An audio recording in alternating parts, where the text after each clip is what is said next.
I'm mainly a printmaker, working in the human form, studies of human form, figures, faces, trying to depict motion and emotion through relief printmaking. There are many different forms of printmaking. I'm mainly a relief printmaker, where I carve into wood, linoleum. There's a new substance that I'm using right now, it's called Sintra, and carve into the block and then relief print make. Put paper on top and ink on top of the block and put it through the press. I'm using a process right now called Chincolet, which is a way to add color to the print, to black or white print, by gluing tissue paper to the main backing paper and printing the ink prints on both the tissue paper and the main backing paper.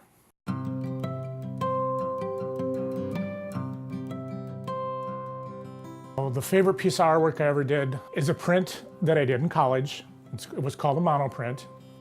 It was my first printmaking class, and it was probably the fourth print that I ever did. And it was the minute that I knew I could be an artist. It's hanging in the living room. There was a series of 4, sold the other 3, and the buyer bought all 3 of the previous ones. And he wanted the 4th one, and I wouldn't sell it. It's the minute I knew I could be an artist if I wanted to survive as an artist.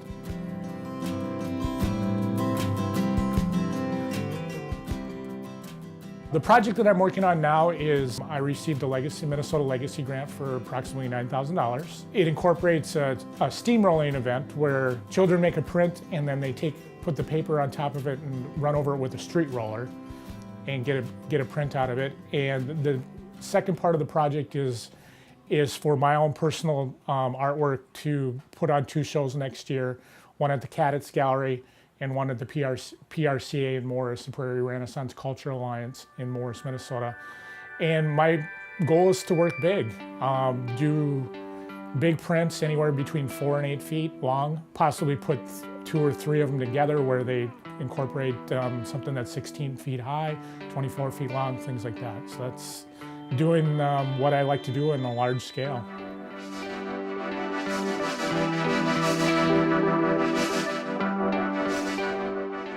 Working with a steamroller, it's something you don't see every day. I mean, it's a way to, when you print make, you use paper and pressure, ink, paper and pressure, and it's a great way a different way to see it done. What inspires me about working with the kids is they usually don't get introduced to printmaking in school. And they're usually painting or drawing if they do take an art class. Some of the art classes are caught in school that they don't get much art, and they usually never get to see printmaking done. So this is a way to really inspire them in a different way and be creative in a different way too. It's maybe taking something that's an everyday object that they see on the street, rolling tar and building roads and things like that, and say we can use it in something different and use it in a creative, artistic way. I think that's the most impressive. The kids really get impressed by something like that. It's big machinery, rolling over, creating art.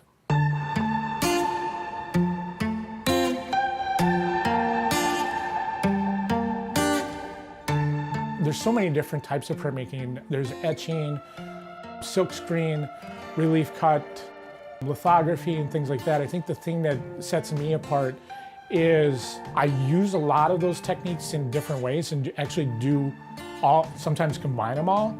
The other thing is the Chincolet technique. I've not seen anyone in this area use it at all. In this area, to be an artist, I think it's in a whole, Minnesota supports the artists with money as a whole. I think, being able to have access to grants and venues to do art, especially being in Fergus, near Fergus Falls. The Lake Regions Arts Council is a great supporter of the arts. Springboard for the Arts is one of the Minnesota art organizations in Minnesota, and they chose to put one of their satellite offices in Fergus Falls. So I think being out here, especially near Fergus Falls, with the art community in Fergus Falls it's very nice to be out here in this area working as an artist.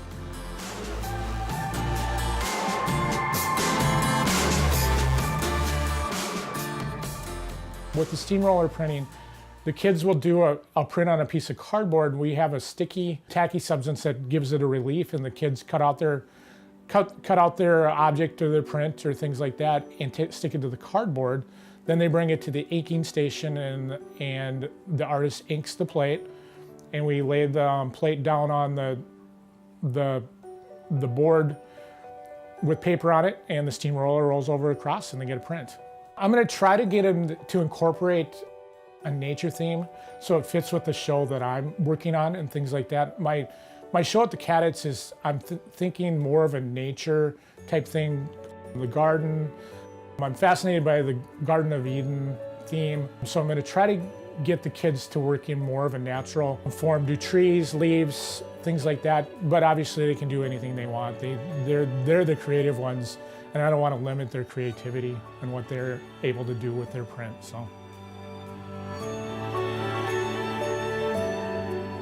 my career as an artist has taken me, it's really been on hold for a few years, raising kids, things like that, and I really got back into it the last couple of years. And it's really gone really well the last few years. Even this year, I've done 25 shows across the nation, been accepted to 25 juried shows. It's able to just expand my career and my visibility as an artist, being able to show in that many venues in the cities, a couple of gallery associations in the cities, things like that. And I'd like to see my career just build towards retirement, so when my business career ends, that my art career picks up and I'm able to cross over into being a full-time artist. It's like a drug. I go through stages where I don't work, and then all of a sudden I have to. It's something in me. It's something built inside of me that I have to do. And the older I get, the more I have to do it. It's this part of me.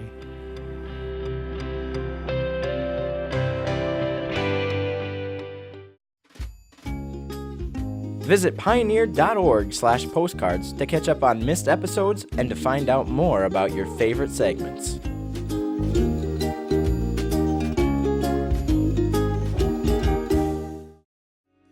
This program on Pioneer Public Television is funded by the Minnesota Arts and Cultural Heritage Fund with money from the vote of the people of Minnesota on November 4th, 2008. Additional support provided by Mark and Margaret Yakel-Julien in honor of Shalom Hill Farm, a nonprofit rural education retreat center in a beautiful prairie setting near Windham in southwestern Minnesota. ShalomHillFarm.org. The Arrowwood Resort and Conference Center, your ideal choice for Minnesota resorts, offering luxury townhomes, 18 holes of golf, Darling Reflections Spa, Big Splash Water Park, and much more. Alexandria, Minnesota. Explore hundreds of lakes, trails, and attractions for a great vacation or a place to hold an event. ExploreAlex.com. Tri-State Brain and Spine Institute, with locations in Alexandria, Edina, Crookston, and Maple Grove. Doctors dedicated to evaluating and treating all types of brain and spine problems, no matter how complex.